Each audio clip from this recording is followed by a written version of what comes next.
Baik, selamat pagi. Assalamualaikum warahmatullahi wabarakatuh.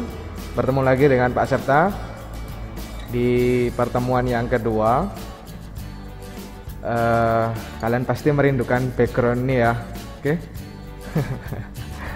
Oke, pertemuan kedua kali ini kita akan membahas tentang substansi hak dan kewajiban asasi manusia dalam Pancasila. Oke.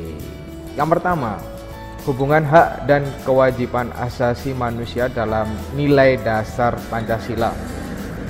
Ada yang pertama, ketuhanan yang Maha Esa. Apa intinya? Menjamin hak kemerdekaan untuk memeluk agama, melaksanakan ibadah, dan kewajiban untuk menghormati perbedaan agama. Jadi intinya, semua agama yang ada di Indonesia itu dijamin kebebasannya, ya, dijamin kebebasannya untuk melaksanakan ibadah, menghormati perbedaan agama, ya. Nah, kemudian yang kedua, kemanusiaan yang adil dan beradab. Apa intinya? Kemanusiaan yang adil dan beradab menempatkan hak setiap warga negara pada kedudukan yang sama dalam hukum serta memiliki kewajiban dan hak yang sama untuk mendapat jaminan dan perlindungan hukum. Orang kaya dengan orang miskin itu sama-sama mendapatkan porsi yang sama di mata hukum. Jadi tidak ada perbedaan karena dia ini berasal dari orang kaya, kemudian dia bisa seenak hatinya melakukan pelanggaran karena nanti dia bisa membayar hakim, menyewa pengacara dan lain sebagainya. Jadi semua sama dan mendapatkan perlindungan hukum. Oke, yang ketiga, Persatuan Indonesia itu adanya unsur pemersatu di antara warga negara dengan semangat gotong royong, saling membantu, saling menghormati, rela berkorban, menempatkan kepentingan bangsa dan negara di atas kepentingan pribadi atau golongan. Intinya persatuan itu bagaimana semua warga negara itu dengan semangat saling bergotong royong, saling membantu, saling menghormati, ya. Jadi tidak ada yang dibedakan, ya. Semua menempatkan di atas kepentingan bangsa dan negara. Oke. Yang keempat, kerakyatan yang dipimpin oleh hikmat kebijaksanaan dalam permusyawaratan perwakilan. Menghargai hak setiap warga untuk bermusyawarah mufakat tanpa adanya tekanan, paksaan, atau intervensi dari orang lain. Ya. Setiap orang berhak untuk melaksanakan musyawarah mufakat, tidak boleh diganggu gugat dan tidak boleh mendapatkan tekanan dari satu pihak atau beberapa pihak. Jadi itu adalah kerakyatan yang dipimpin oleh hikmat kebijaksanaan dalam permusyawaratan perwakilan. Berikutnya yang kelima, keadilan sosial bagi seluruh rakyat Indonesia. Apa intinya? Mengakui hak milik perorangan dan dilindungi pemanfaatannya oleh negara serta memberikan kesempatan sebesar-besarnya kepada masyarakat. Apa ini contohnya? Air. Ya. Air itu kalau sumber misalnya, sumber itu ada di wilayah tertentu, maka pemerintah atau negara boleh mengambil alih sumber tersebut dengan catatan digunakan untuk memenuhi hajat hidup orang banyak. Jadi bukan diperjualbelikan ya, untuk memenuhi hajat hidup orang banyak. Pak, kenapa kita bayar iuran? Satu, dalam pengelolaan air itu agar bisa sampai di rumah kalian ya, itu perlu pipa. Mulai dari sumber hingga bisa sampai di rumah kita itu perlu pipa, penyaluran dan perawatan. Itu perlu biaya. Ya. Jadi pembayaran itu adalah biaya yang dibebankan kepada kita agar kita bisa dengan mudah menikmati air tersebut. Kalau nggak mau ya silahkan ngambil dari sumber, dari sungai kan bisa. Tapi karena itu adalah sesuai dengan pasal 33, bumi, air, dan seluruh yang ada di dalam negara dikuasai oleh negara untuk kemaslahatan hajat hidup orang banyak. Jadi itu yang perlu digarisbawahi. Berikut, hak dan kewajiban asasi manusia dalam nilai instrumental Pancasila. Perwujudan nilai instrumental pada umumnya berbentuk ketentuan konstitusi, mulai dari Undang-Undang Dasar tahun 45 sampai dengan peraturan daerah. Artinya apa? Ya, instrumental itu peratur hak asasi tadi itu diwujudkan dalam sebuah aturan yang tertulis, ya, aturan yang tertulis. Ada UUD 45, ada Perda atau peraturan daerah. Oke. Yang ketiga, hak asasi kewajiban manusia dalam nilai praksis sila-sila. Nilai praksis merupakan realisasi nilai instrumental dalam kehidupan sehari-hari. Hak asasi manusia dalam nilai praksis Pancasila dapat terwujud apabila nilai dan instrumental Pancasila itu sendiri dapat dilaksanakan dalam kehidupan sehari-hari oleh seluruh warga negara. Hal tersebut dapat diwujudkan apabila setiap warga negara menunjukkan sikap positif dalam kehidupan sehari-hari. Oke. Nah, contoh positif sesuai dengan Pancasila. Yang pertama, ketuhanan yang Maha Esa. Kita akan simak saja video sehingga kalian punya bayangan bagaimana sih ketuhanan yang Maha Esa itu sifat positif sesuai dengan Pancasila.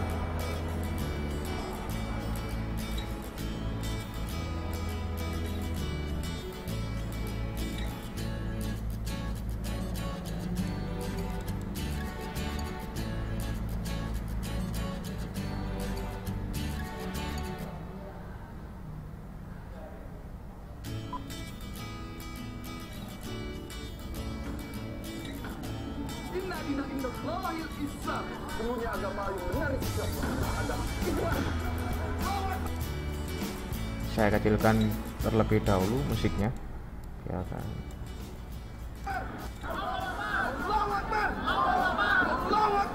Perempuan cucuku, apapun keadaannya, jangan sekali-kali meninggalkan Islam. Apa itu Islam, Kek? Masjid Al-Barokah sedang membangun dan butuh bantuan Anda. Jalan ke surga. Mari kumpulkan duit Anda untuk membangun jalan Anda ke surga. Alhamdulillah, jalan ke surga.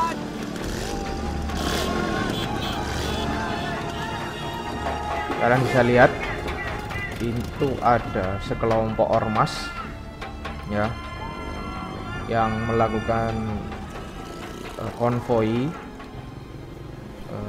di jalan raya tanpa mematuhi aturan. Bumi sedih.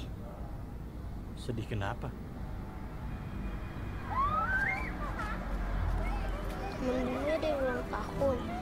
Dia agamanya Buddha. Teman-teman gak ada yang mau ngasih selamat ulang tahun karena dia Buddha. Ayo men, ngapain kamu ngajak si Cina itu? Ayo main aja yuk. Perhatikan nih. Ya, kata Pak Ustadz, orang yang bukan Islam akan masuk neraka. Betul nggak sih ya?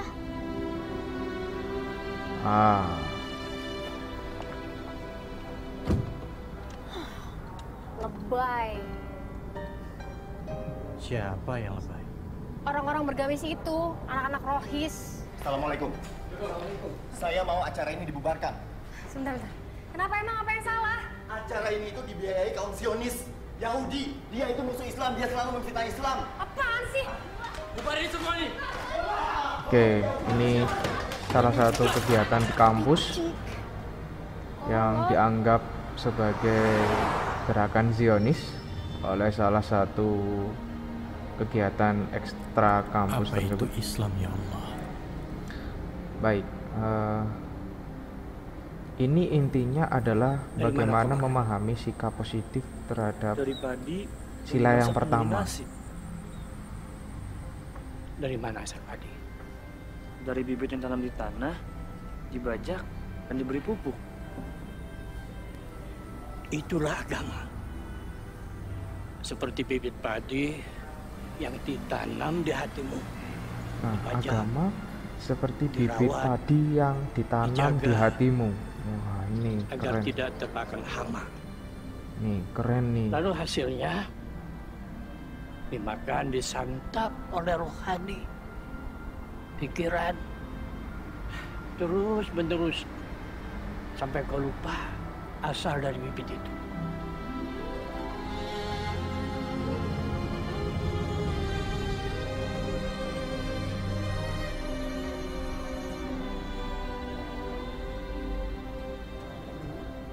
Saya ingin sekali kalian melakukan satu. Apa ya? Tebarkan bibit kebaikan kepada siapapun. Itu. Dan kalian akan mendapatkan hasil. Nah, tebarkan Gimana kebaikan caranya? kepada siapapun. Dengan senyuman. Nah, dengan senyuman. Akhirnya dia memberikan selamat kepada temannya yang beragama Buddha tadi. Senyum kamu akan menjadi nasi buat santapan hati dan pikiran orang di sekelilingmu. Itu dia. Dan orang-orang di sekelilingmu akan tersenyum kepada yang lain. Begitu seterusnya. Hingga kamu tidak sadar kalau senyum kamu sudah merubah hati dan pikiran semuanya.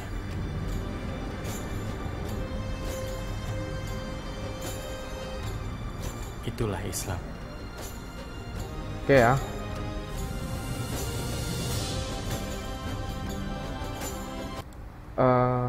Yang perlu digarisbawahi adalah tebarkan semua kebaikan kepada semua. Saya kira semua agama, tidak hanya Islam, mengajarkan kebaikan kepada siapapun, kepada makhluk hidup.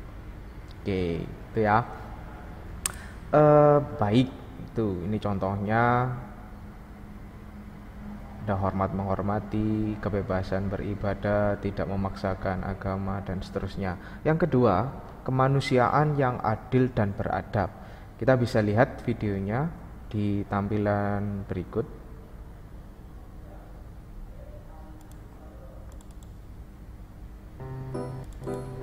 Mommy, what color is the sky? It's blue, Kemanusiaan, darling. ini apa ini? Why is it blue, Mommy? Well, Ada it's the color of seorang hope. What is hope? ibu dan anak ya, Hope is not something you can see. berangkat something that you sekolah feel. kayaknya. It's what you wish for. Oh, I get it. That I wish that I can run very fast. Uh-huh. Like I wish Anak I can kecil ini jump punya very harapan high. Like I wish I can swim like a fish. bisa berlari Oh, cepat, then I wish that Nura and I will share the same dream so we can do everything together. punya impian yang sama dengan temannya yang bernama Nurul. So, darling, what did you do in school today? We drew pictures of the YOG. Mommy, do you know what is the YOG? Miss Juita said that it is a very big sports day held in Singapore. The whole world will be watching us. So, what did you draw? I drew many people in the stadium. This is very pretty. Do you like it? Yes, and Miss Juwita gave me an A. Wow. Mommy, I would like to go and see the Youth Olympic Games. Dia ingin melihat Olimpiade. Tetapi Sure. faktanya, I will take you there. oh kasihan sekali ya. What do you want to do there? Like you always teach me, I Dia can't see, orang but I yang can feel. buta. I want to be there. Oh, yang menarik itu tadi kata-katanya. Saya tidak bisa melihat, tapi saya bisa merasakan. Berarti sila yang kedua, kemanusiaan yang adil dan beradab itu tidak harus melihat ya, tetapi merasakan ya. Keadilan itu adalah soal rasa. You all the hopes and All the hope and dream everyone else. Semua harapan dan impian. Harapannya adalah keadilan. Impiannya adalah kemakmuran, kesejahteraan. Itu adalah dreams of kemanusiaan everyone yang else. adil dan beradab ya. Sure, I'll take you there. Life our dream. Menyentuh. Oke. Itu tadi kemanusiaan yang adil beradab ya, mengakui persamaan derajat, saling mencintai sesama, tenggang rasa, tidak semena-mena, menjunjung tinggi nilai kemanusiaan. Oke, yang ketiga, Persatuan Indonesia. Seperti apa tampilannya? Kita simak video berikut.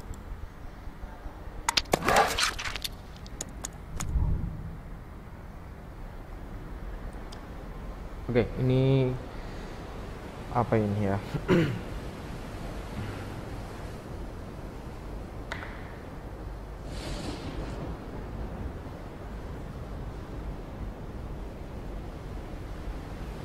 Sepertinya Angkatan Bersenjata Republik Indonesia. Detasemen Jala Mangkara atau biasa disingkat Denjaka. Wah, keren.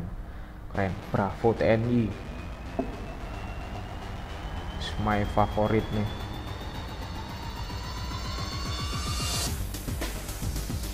Lihat bagaimana mereka itu mengorbankan jiwa dan raganya untuk persatuan Indonesia. Keren. Wah.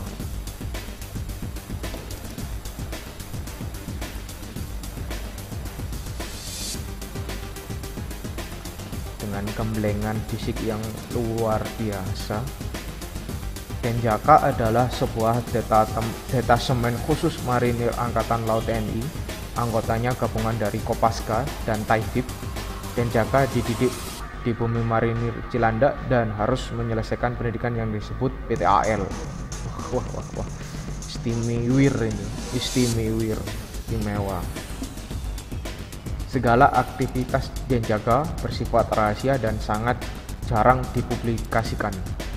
Denjaka dituntut memiliki kesiapan operasional, mobilitas, kecepatan, kerahasiaan, dan pendadakan yang tinggi.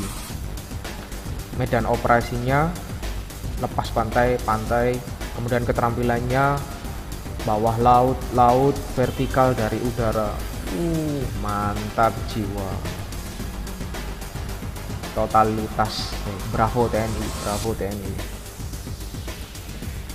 Di antara ratusan prajurit yang mengikuti seleksi pendidikan Denjaka, hanya sekitar 50 orang yang diterima. Mereka akan dilatih keras di Kawah Chandra di Muka Situbondo. Mereka yang tak lulus dikembalikan ke kesatuannya. Setelah masuk tahap seleksi kedua, tidak semua yang mengikuti pendidikan tersebut lolos. Beberapa di antara mereka yang gagal akan dikembalikan ke kesatuannya. Berarti gemblengannya, teksnya itu luar biasa.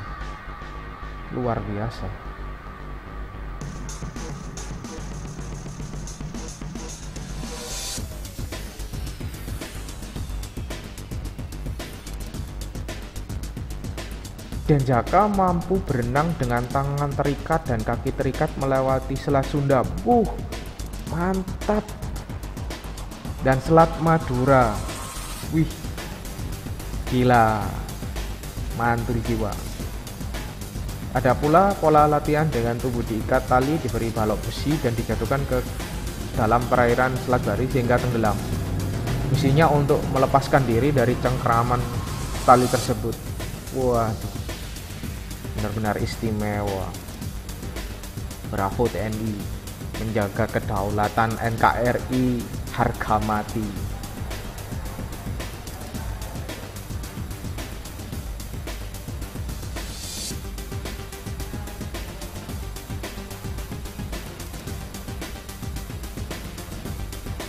Gagah, keren. Dengan tangan dan kaki diikat, mereka harus mampu bertahan sekaligus menyelamatkan diri.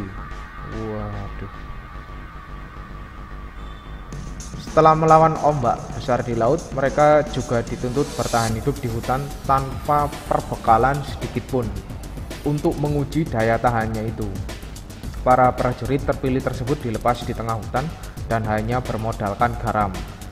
Air minum pun tidak diperkenankan, selebihnya mencari sendiri di hutan. Latihan itu dilakukan di Alas Purwo. Di sana mereka dilepas untuk melatih ketahanan fisik dan kemampuan perorangan. Istimewa. Tidak ada kata-kata lain sudah. Bravo TNI, bravo TNI. Ini hanya salah satu contoh ya, saya ambil di Angkatan Laut ya. Selama pendidikan teorinya 20%, prakteknya 80%. Ya. Mereka dituntut mampu melaksanakan tugas rahasia secara sempurna. Untuk mencapai semua itu diperlukan pendidikan yang sangat keras. Mereka harus mampu menyusup dengan terjun payung.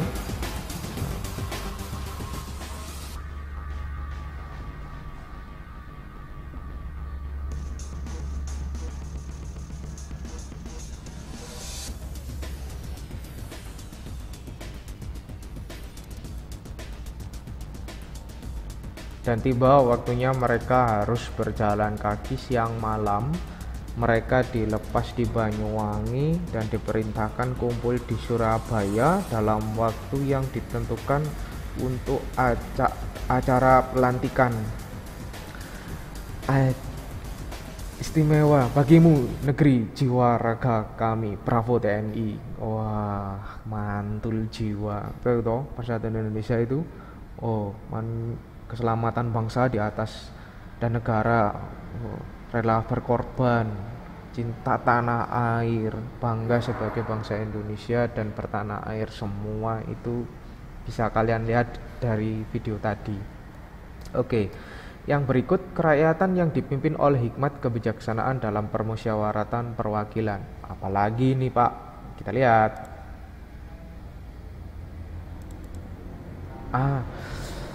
Pidatonya Pak Karno, dilihat dari Arsip Nasional RI.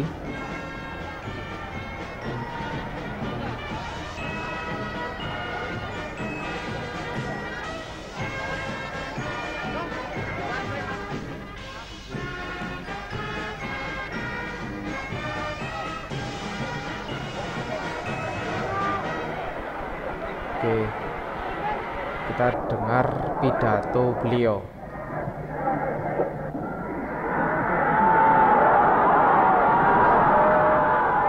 Itu riuhnya rakyat Indonesia. Diam.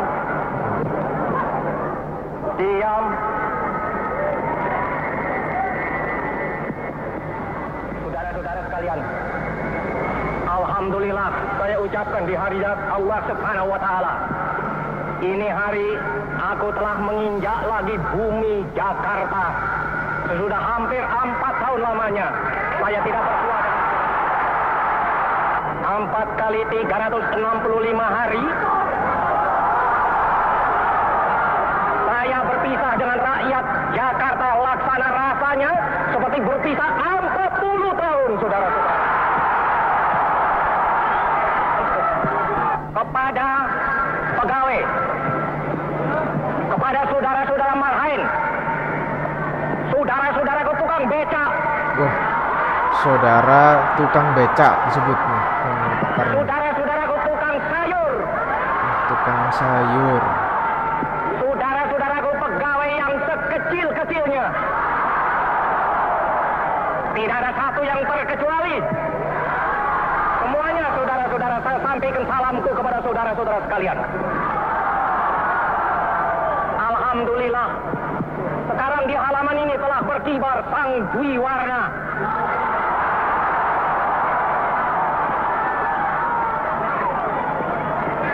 Benar, saudara-saudara, penyerahan kedaulatan ini adalah hasil daripada goodwill, maksud yang baik, pengertian yang baik antara Indonesia dan Belanda, antara Indonesia dan dengan seluruh dunia internasional. Memang kami berterima kasih atas goodwill itu. Saya pun pada saat sekarang ini, saudara-saudara, menyampaikan terima kasihku kepada semua utusan-utusan agung. Oke.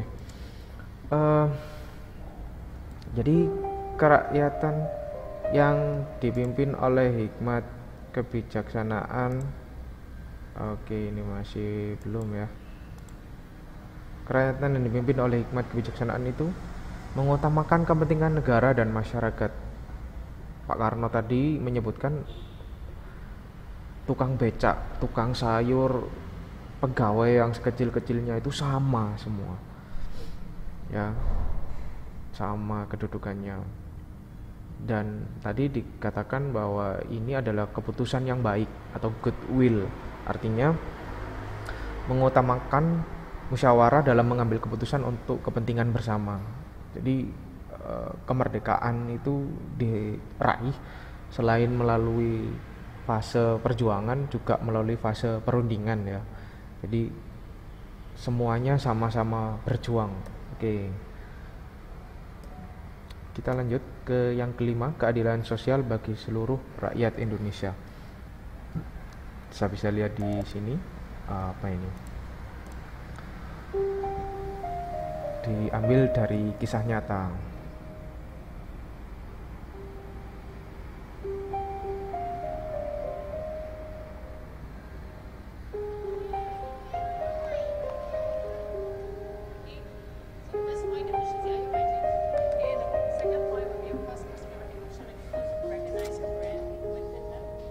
Ini ada seorang anak yang flashback ya, orang pemuda yang flashback masa lalu. Ketika dia sekolah, dia memiliki adik, harus bekerja paruh waktu ya sebagai pelayan restoran, dan ketika sekolah dia capek, ditegur oleh guru yang lain, dapat nilai 29. Mungkin ini wali kelasnya ya. What happened, Edwin? Ya, dia tanya, kenapa, ada apa Edwin? I'm really very tired. Ya menjawab, saya sudah sangat lelah karena memang harus bekerja paruh waktu ya. Tapi guru tadi itu membimbing, mengajari dengan waktu ekstra, bahkan mengajak makan siswanya tersebut. You're welcome. You can treat me when you're successful. Dan gurunya bilang, kamu dapat membalas ketika kamu sudah sukses nanti. Di tengah paksaan hidup dia harus berjuang ya, sambil jualan apa kayak judi ya, togel mungkin kalau di Indonesia ya. Hingga dia harus ditangkap dan ditahan sampai dia absen, dan mungkin akhirnya tidak masuk ya. Tapi gurunya ini terus bertanya, di mana kamu Edwin? How are you? Sampai akhirnya dia, did you have bigger dream? Kamu tidak menginginkan sebuah mimpi yang lebih besar?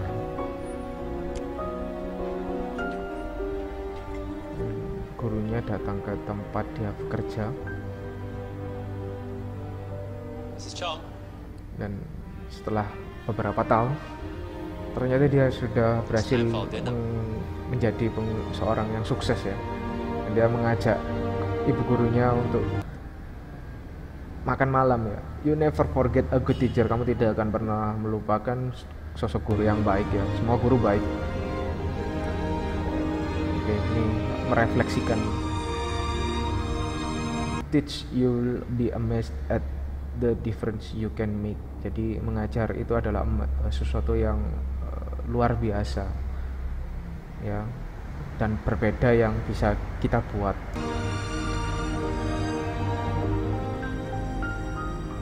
Oke. Baik, ini contohnya menjaga keseimbangan antar hak dan kewajiban, menghormati hak orang lain, suka memberi pertolongan, menjauhi sikap pemerasan, sikap boros, rela bekerja keras, menghargai hasil karya orang lain. Itu dulu yang bisa Pak Septa sampaikan pada pertemuan hari ini. Sampai ketemu lagi di pertemuan yang ketiga. Saya kira cukup. Saya akhiri. Assalamualaikum warahmatullahi wabarakatuh dan see you.